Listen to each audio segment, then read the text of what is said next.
खबर डोईवाला से ग्राम सभा बड़कोट में दूसरी बैठक का आयोजन। नदारद दिखे कई महत्वपूर्ण विभागों के अधिकारी कर्मचारी। रानी पोखरी न्याय पंचायत की ग्राम सभा बड़कोट में दूसरी खुली बैठक का आयोजन किया गया, जिसमें राजस्व, समाज कल्याण जैसे महत्वपूर्ण विभागों के अधिकारी व कर्मचारी नहीं पहुंचे। ग्राम पंचायत सदस्य ने बताया कि पहली बैठक का बहिष्कार इसी कारण किया गया था कि उसमें कई विभाग के अधिकारी नहीं पहुंचे थे और आगामी बैठक 10 तारीख को प्रस्तावित की गई है। तो वहीं इस बार भी राजस्व, समाज कल्याण जैसे महत्वपूर्ण विभागों के अधिकारी के कर्मचारियों ने के ना पहुंचने के कारण पंचायत सदस्यों में नाराजगी दिखाई दी। सदस्यों ने कहा कि कई मामले राजस्व के लंबित हैं, तो वहीं कई लोगों के पेंशन को लेकर समस्याएं हैं।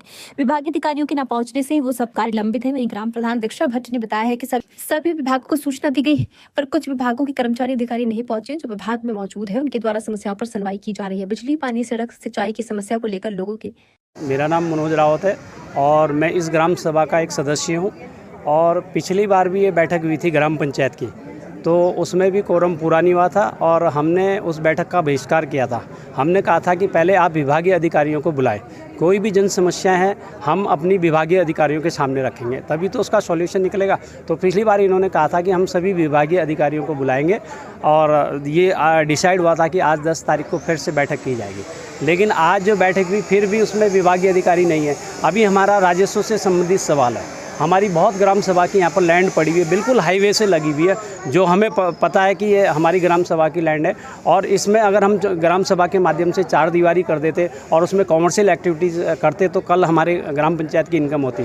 लेकिन जब कोई राजस्व अधिकारी नहीं है तो कौन उसके बारे में बताएगा। दूसरा, ये पेंशन से संबंधित हमारी बहुत सारी समस्या है। हमारे बहुत सारे बुजुर्ग भाई हैं जो कई बार अप्लाई कर चुके हैं पेंशन के लिए, लेकिन उनकी पेंशन ही नहीं लगती है, कहीं ना कहीं कागज़ आगे पहुँचते ही नहीं है। तो अगर यहाँ पर कोई एडीओ समाज कल्याण से होता है या कोई समाज कल्याण का अधिकारी होता तो हम उसके सामने अपनी बात रखते कि भाई आखिर इसमें किस बात की दिक्कत है, क्यों ये आगे कार्य नहीं हो रहा है। दूसरा, हमारा जो है बहुत सारे हमारे संबंधित है, मनरेगा से संबंधित हमारे कार्य हैं। अभी आपदा आई थी, पिछली आपदा में बहुत सारे किसानों की ज़मीन बह गई और 10 साल पहले उसमें पुश्ते लगे थे मनरेगा के माध्यम से। तो आज अगर मनरेगा के यहाँ पर अधिकारी होते तो हम उनसे सवाल पूछते कि क्या ये पुनः इसका निर्माण हो पाएगा या पुनः पुश्ते लग पाएंगे। लेकिन कोई भी विभागीय अधिकारी नहीं है, तो ऐसी बैठकों का क्या औचित्य है। अगर हमें प्रस्ताव देना है तो ग्राम प्रधान को घर में जाके प्रस्ताव दे देंगे।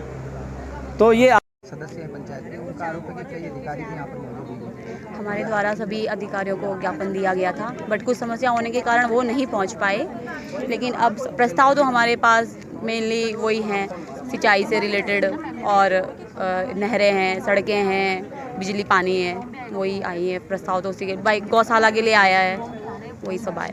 कौन कौन से विभाग के अधिकारी आज मौजूद हैं और कौन-कौन? आज यहाँ पे हमारे मनरेगा से आए हैं, जंगलात से आए हैं और जल संस्थान से आए हैं। बाकी औरों को भी हमने ज्ञापन दिया था बट वो पहुँच नहीं पाए। तो खबर भारतवर्ष के लिए डोईवाला उत्तराखंड से आशीष यादव की रिपोर्ट। अपने शहर, अपने प्रदेश की ताज़ा खबरों के लिए लाइक करें, शेयर करें, सब्सक्राइब करें और हाँ, बेल आइकन दबाना ना भूलें, क्योंकि खबर हमारी, फैसला जनतंत्र का।